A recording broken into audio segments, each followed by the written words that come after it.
Sir sir काचवर घे, काचवर घे, काचवर घे, काचवर कर, दोन्ही काचवर कर, दोन्ही अरे उधर से अपन लगाते ना यार। ए इधर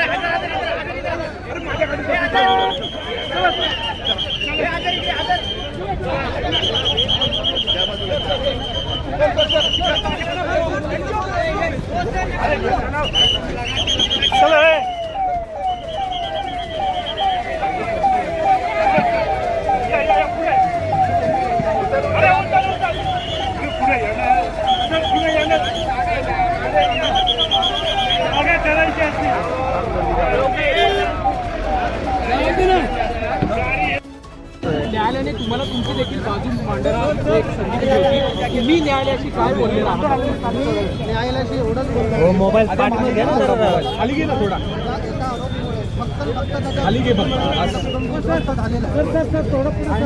हा थांबा दादा, माझा 2 मिनिट.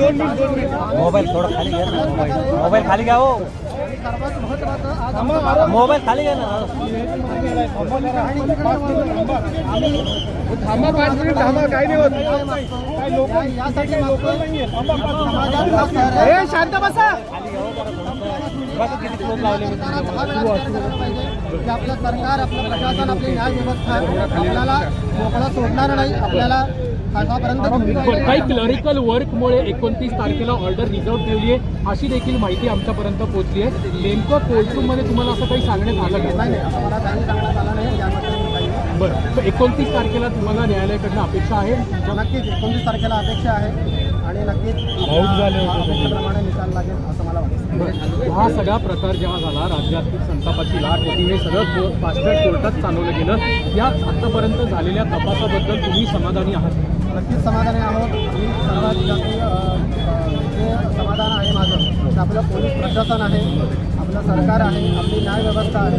ज्या आमच्या 2 तारखेला ज्या आमच्या मागण्या होत्या त्या मागण्या नक्कीच मला दिसत आहे आणि त्यामुळे आमचा पूर्ण विश्वास आहे. सगळ्या प्रकरणामध्ये मंत्रालयाकडून काही संपर्क करण्यात आला का?